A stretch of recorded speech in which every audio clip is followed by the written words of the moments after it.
The silence of the waiting room was broken only by the hum of the air conditioner and the nervous rustling of old magazines. Among the worn blue plastic chairs, one figure stood out. A woman sitting quietly, her hands clasped in her lap, her eyes fixed on some distant point only she could see. Eleanor was 73, her gray hair pulled back in a simple bun, wearing a floral dress that had seen better days. Her hands, marked by age spots and prominent veins, trembled slightly, not from nervousness, but from a condition she preferred not to name.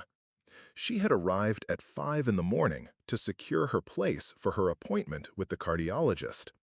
The health clinic opened at 7, but the lines started forming much earlier, and Eleanor knew that, at 73, she needed extra time to walk the 2 miles from her home. She couldn't afford the bus every day, and her senior citizen's free pass application had been denied due to a bureaucratic issue she couldn't quite understand. The waiting room was crowded. Mothers with babies in their arms, middle-aged men with weary faces, young people incessantly fiddling with their phones.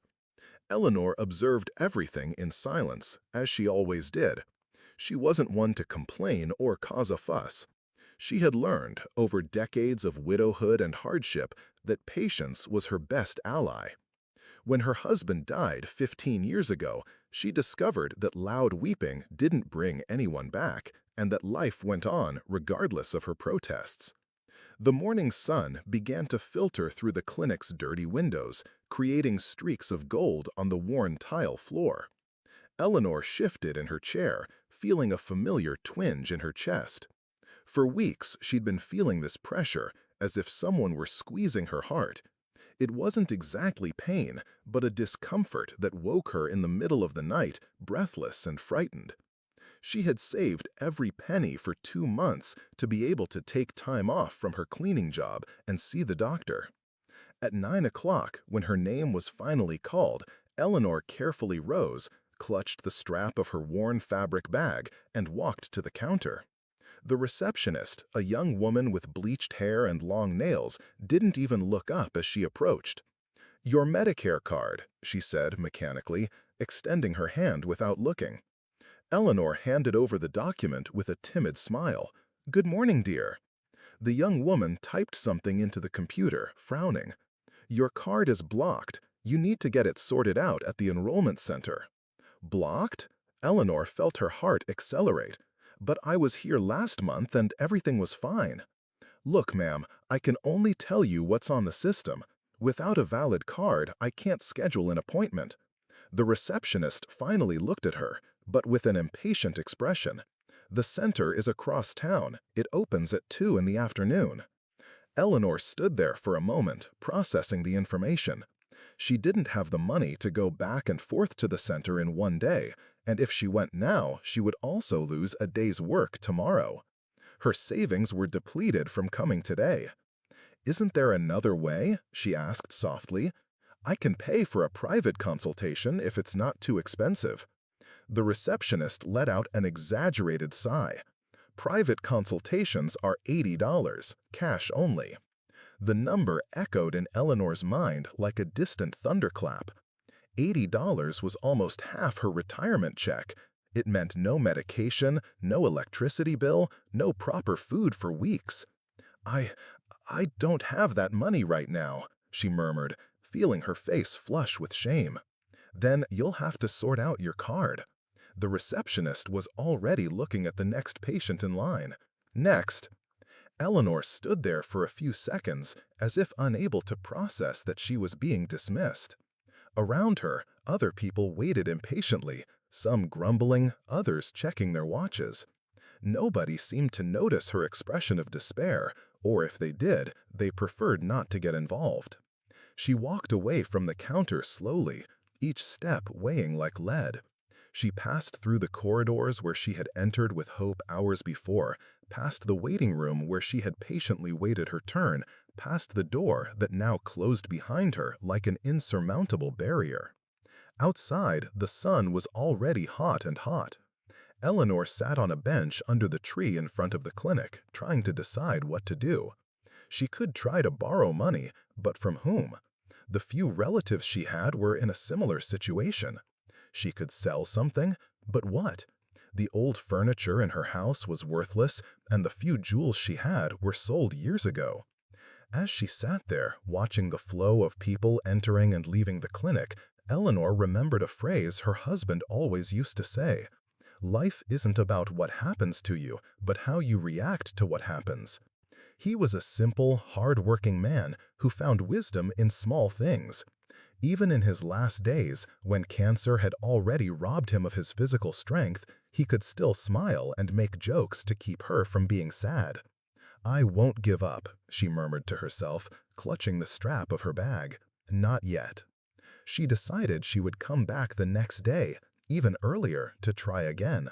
Maybe the system had a temporary problem. Maybe there was another, more understanding employee. When Eleanor started walking home, she didn't know she was being watched. From inside the clinic, through the window of his office, Dr. Robert Miller had witnessed the entire scene. He had been a cardiologist for over 20 years, working in both the public and private sectors. That day, coincidentally, he had arrived early to organize some documents when he saw the exchange between the receptionist and the elderly woman. Dr. Miller was familiar with this type of situation. He had seen countless Eleanors come through his office, people who saved for months to be able to afford time off work, who made enormous sacrifices to take care of their health, who faced Kafkaesque bureaucracies to exercise a basic right. Through the window, he saw Eleanor rise from the bench and begin walking down the sidewalk under the strong morning sun. Her posture was erect, but he could perceive the fatigue in her steps. There was something about her quiet dignity that touched him deeply. Dr. Miller left his office and went to the reception area. "Martha," he said to the receptionist, "that elderly lady who was here a little while ago, what was the problem with her card?" "Oh, doctor, it was blocked in the system. She'd have to go to the main office to get it fixed." Martha didn't seem to think it was a big deal. "Or pay privately, but I don't think she can afford that." Did you try to see if it was just a matter of updating her information? No, doctor. When it shows up as blocked, the standard procedure is to send them to the main office. Dr. Miller nodded, but didn't leave. He thought for a moment, then returned to his office. He couldn't get the image of Eleanor walking alone down the sidewalk out of his head. There was something profoundly unjust about the situation, not just the bureaucracy, but the way she had been treated, as if she were just a number, another problem to be quickly resolved. Throughout the day, while attending to other patients, Dr. Miller kept thinking about the case. He had seen many similar situations, but this time something was different. Perhaps it was the way the woman had remained polite even in the face of indifference, or perhaps it was just the accumulation of years of seeing the healthcare system fail those who needed it most. At the end of his shift, he made a decision. He asked the receptionist to try to locate Eleanor in the records to see if he could find any information about her address. Martha found it odd, but did as requested. They discovered that she lived in a distant neighborhood and that there were indeed bureaucratic issues with her card that could be resolved right there at the clinic without the need to go to the main office. "Why didn't we do that this morning?" asked Dr. Miller. "Oh, doctor, you know how it is. The system was slow, there were a lot of people waiting. It's faster to just send them to the main office." Dr. Miller was silent for a long moment. He knew that logic well. Solving the problem quickly, not necessarily solving the problem in the best way. It was a symptom of an overloaded system where staff, doctors, and patients became mere numbers. That night at home, Dr. Miller couldn't forget Eleanor. He told his wife, who was also a doctor, about the case. She listened silently, then said something that made him reflect even more. "You may forget her name, but she'll never forget how she felt today." The next morning, Dr. Miller arrived at the clinic even earlier than usual. He asked the receptionist to fix Eleanor's card in the system, and that if she returned, she should be sent directly to his office. Martha seemed surprised, but didn't question it. At 7 o'clock, when the clinic opened, Eleanor was in line again. She had left home at 4 in the morning, determined not to give up. She wore the same floral dress from the previous day, but had combed her hair more carefully, as if preparing for a silent battle. When she reached the counter, Martha recognized her immediately. "Good morning, Mrs. Eleanor. Your card has been fixed. Dr. Miller asked you to go straight to his office." Eleanor blinked, confused. "Are you sure? Yesterday you said it was blocked." "Yes, it was a system error. It happens sometimes." Martha avoided the elderly woman's gaze. "Office 7, you can go." Eleanor walked down the hallway as if she were in a dream. She couldn't understand exactly what had happened, but she felt an immense gratitude welling up in her chest.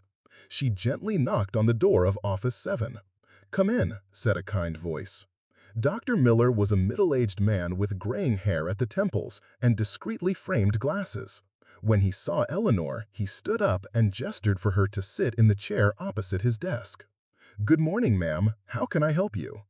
Eleanor sat on the edge of the chair, still somewhat suspicious that this was real. "Doctor, I came yesterday, but my card had a problem." "Yes, I was informed. Sometimes the system gives these problems. Let's talk about what's bothering you." For the next 40 minutes, Dr. Miller listened to Eleanor describe her symptoms with a patience she wasn't used to receiving. He asked careful questions, explained each step of the exam, and spoke to her as if he had all the time in the world. When the consultation was over, he explained that she would need to have some additional tests done, but that it was likely a treatable heart problem. He wrote prescriptions for medications she could get for free at the clinic's pharmacy and scheduled a follow-up appointment for 2 weeks later. "Doctor," Eleanor said before leaving, "may I ask a question?" "Of course." "Why did you do that? Yesterday I felt like I was going to have to give up, and today—" Dr. Miller stopped writing and looked at her. "You know, Eleanor, I graduated medical school over 20 years ago. When I started, I thought I'd save lives performing complex surgeries, treating rare diseases. But over time, I've learned that sometimes saving a life is simpler than that. Sometimes it's just ensuring a person has access to the treatment they need." Eleanor's eyes welled up. "Thank you, doctor. Thank you so much." "You don't need to thank me. It's the least I can do." When Eleanor left the office, Dr. Miller sat in silence for a few minutes. He knew he couldn't solve all the problems in the healthcare system. He couldn't help everyone going through similar situations. But he could make a difference to one person at a time. And maybe that's what really mattered. In the days that followed, Eleanor's story became a recurring conversation among the clinic staff. Not because there was anything extraordinary about what happened, but because everyone realized something had changed in the atmosphere of the place. Marta started being more patient with elderly patients, double-checking before sending them to the main office. Other doctors started questioning protocols that seemed more concerned with efficiency than with patient well-being. 2 weeks later, when Eleanor returned for a follow-up appointment, she seemed like a different person. The medication had controlled her cardiac symptoms, but more than that, there was a light in her eyes that wasn't there before. She brought a small container of homemade chocolate candies. "Doctor, I made these for you. I know it's not much, but—" Dr. Miller accepted the gift with genuine emotion. "This means a lot to me, Eleanor. A lot." During the appointment, she said she had started crocheting again, an activity she had abandoned years ago. She talked about a neighbor who was going through similar difficulties and whom she had encouraged not to give up on seeking medical help. "You know, doctor, I was thinking, sometimes we think we need big things to change someone's life, but sometimes it's just about being treated with dignity." Dr. Miller agreed. "You're right. Sometimes we forget that behind every medical record, there's a person with a story, with dreams, with fears." When Eleanor left the appointment that day, she didn't know that her story had inspired Dr. Miller to make deeper changes in his medical practice. He started dedicating more time to each patient, questioning dehumanizing procedures, and training other professionals on the importance of compassionate care. Months later, the clinic had become a regional benchmark for the quality of its humanized care. Other doctors came to ask what the secret was, and Dr. Miller always told Eleanor's story, not as a special case, but as a reminder that every person seeking medical help deserves to be treated with respect and dignity. And if you're reading this story and feeling touched, it's maybe because you recognize in Eleanor someone you know, your grandmother, your mother, or maybe yourself. Stories like this happen every day in clinics, hospitals, schools, and public offices. Small gestures of humanity that can completely transform a person's life. If this narrative has sparked something in you, consider subscribing to the channel and turning on notifications, not just to follow more stories like this, but to be part of a community that believes that small acts of kindness can create waves of change that spread far beyond what we can imagine. Because when we share stories of compassion, we inspire others to act with compassion too. Eleanor continued her regular appointments with Dr. Miller, and with each meeting, they both remembered that medicine, at its core, is about human connection. It's not just about diagnosing and treating diseases, but about recognizing the humanity in every person seeking care.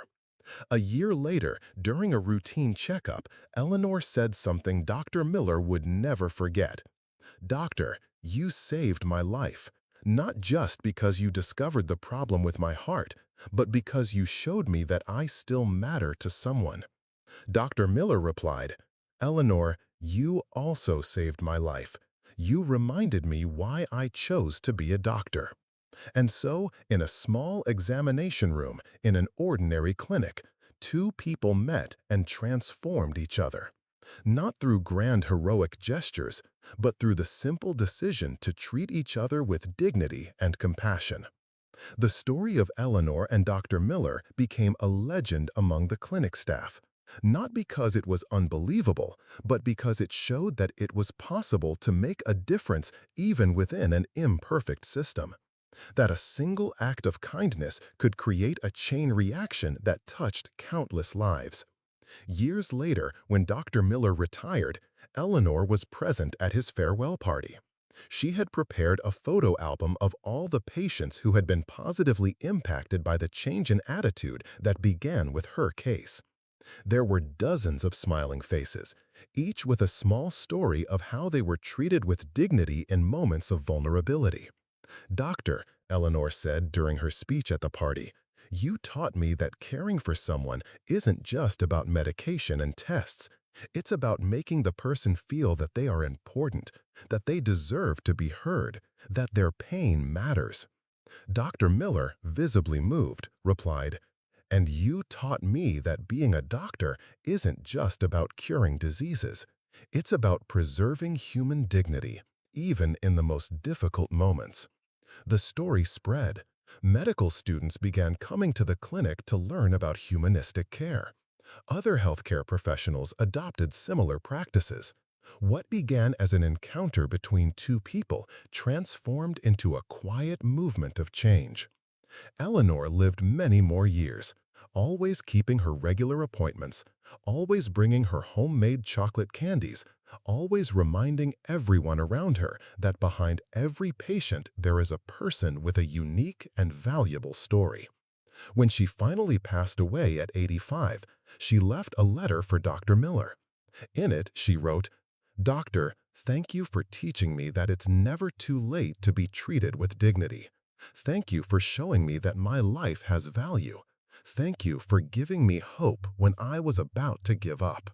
Dr. Miller kept this letter as a treasure. Whenever he felt discouraged by the healthcare system, whenever he encountered Kafkaesque bureaucracies, whenever he saw colleagues treating patients like numbers, he reread Eleanor's words and remembered why he had chosen to be a doctor. And today, when young doctors ask him what the secret is to being a good professional, Dr. Miller always tells Eleanor's story. Not as an exceptional case, but as a reminder that every person seeking medical care deserves to be treated with respect, patience, and compassion. Because ultimately, being a doctor isn't just about technical knowledge.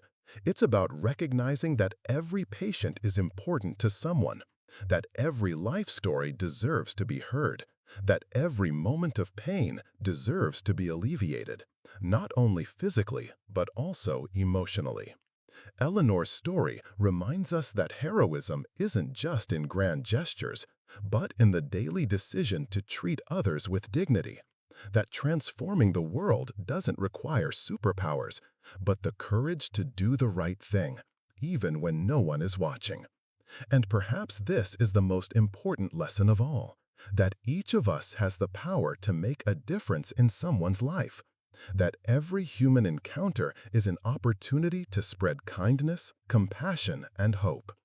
Because in the end, when all the formalities and protocols are forgotten, what remains is how we made people feel. And Eleanor, with her quiet dignity and genuine gratitude, teaches us that sometimes all someone needs is to be seen, heard, and treated as the valuable human being they are. Her story continues to live on in every doctor who dedicates extra time to a patient, in every staff member who treats someone with patience, in every person who chooses compassion over indifference. Because some encounters are so powerful that their ripples spread throughout eternity, touching hearts and transforming lives far beyond what we can imagine.